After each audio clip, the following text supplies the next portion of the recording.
Kayo bang dalawa? Tinutulungan niyo ba ang nanay niyo dito?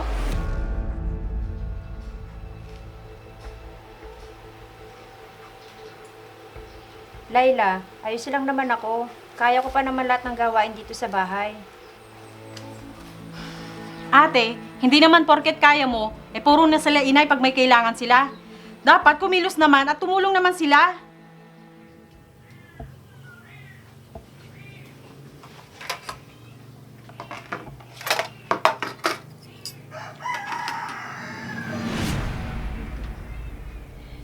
Bakit kaya masakit yung ulo ko? Siguro sa init lang to. Nay, pwede bang ikaw na lang muna maglaban ng mga damit ko? Anak, di ba wala kang pasok ngayon? Bakit nakabihis ka? May lakad ka ba? Meron po. Lalabas po kami ng mga katrabaho ko. Kala ko makakapagpahinga ako ngayon.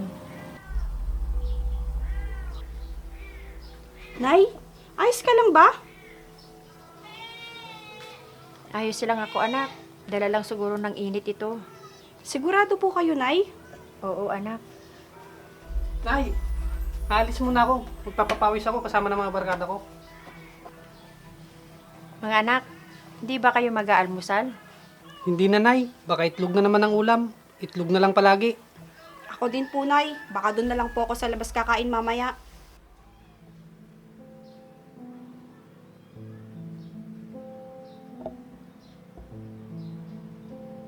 Siya nga pala, Nay. Pakikuha na rin yung mga labahin ko sa kwarto. Salamat. Tara na, ate. Sige, tara na.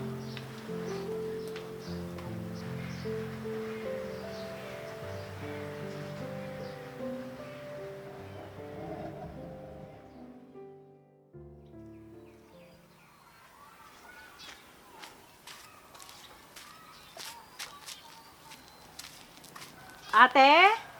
Ate? Ate? Layla, ikaw pala.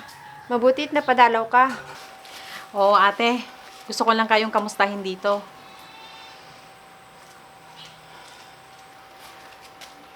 Bakit parang namumutla ka, ate? Parang pagod na pagod ka. Ayos lang ako. Huwag mo akong alalahanin. Nay!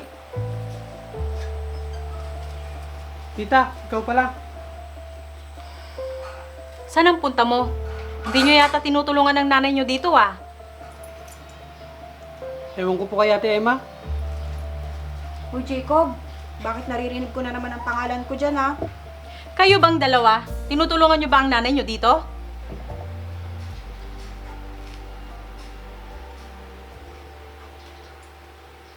Layla, ayos lang naman ako. Kaya ko pa naman lahat ng gawain dito sa bahay. Ate, hindi naman porket kaya mo, puro na sila inay pag may kailangan sila. Dapat kumilos naman at tumulong naman sila.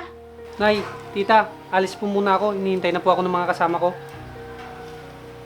Nay, ako din po. Aalis din po ako mamaya kasi may lakad po kami ng mga katrabaho ko.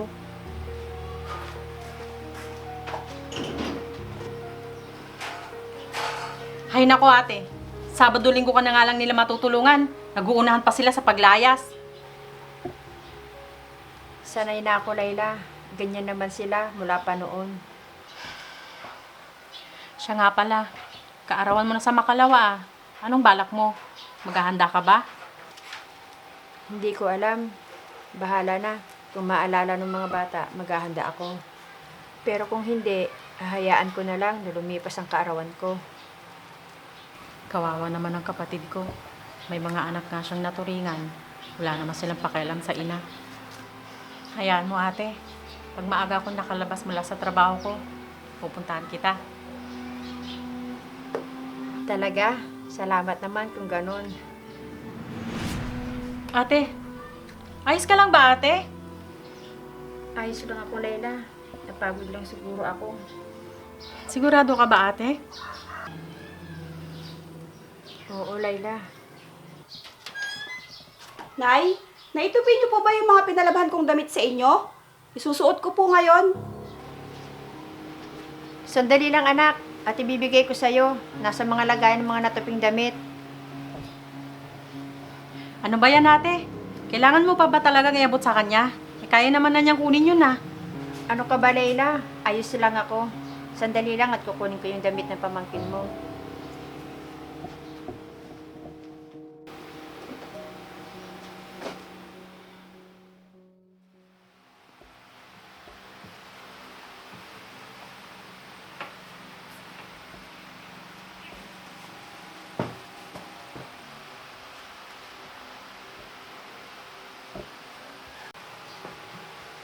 Nay, aalis na po ako. Malilate po kasi ako sa trabaho ko. Teka anak, wala ka bang nakakalimutan ngayon? Wala naman, Nay. Wala naman akong naalalang importanteng bagay ngayon. Ah, ganun ba anak? Aalis na po ako. Siya nga pala, Nay. Pakilinis at pakiayos lang po yung mga gamit ko sa kwarto.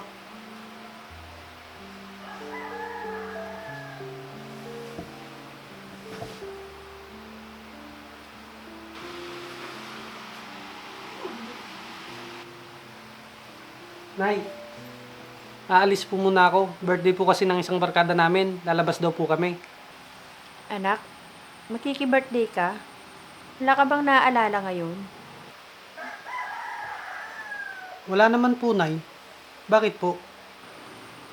Ah, anak, ano kasi,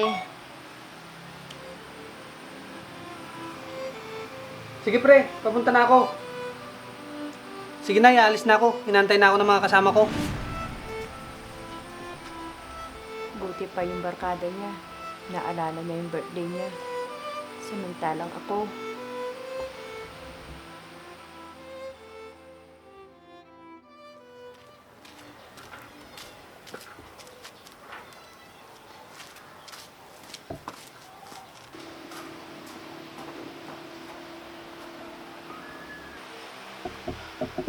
Happy birthday, ate.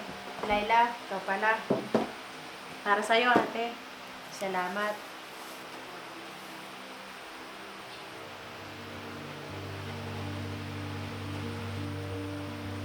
O ate, bakit malungkot ka?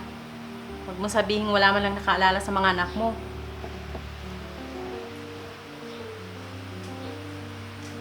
Hayaan mo na. Sanay naman akong mag-isa palagi.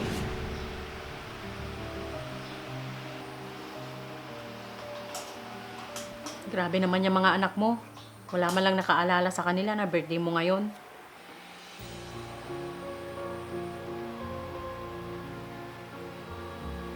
Hayaan na natin sila, Layla. May kanya-kanya silang lakad. Kaya nakalimutan nila. Ay naku ate, tsaka ka lang ba nila maalala kapag, Nay, ganito po. Nay, yun po. Nay, paki po. Ganun ba? Sobra naman na sila. Halos hindi ka na nila iniisip na napapagod ka rin. Na may responsibilidad din sila sa'yo bilang anak mo.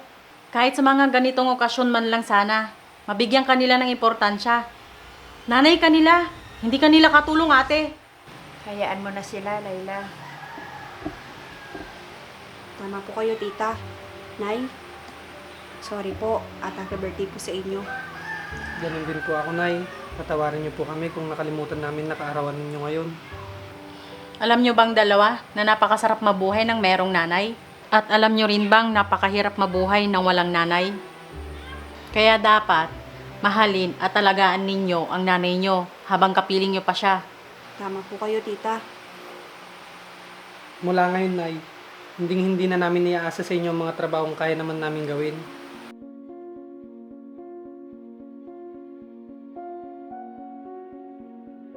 Opo, Nay. Magpapahinga na lang po kayo pag dumating po kami dito sa bahay.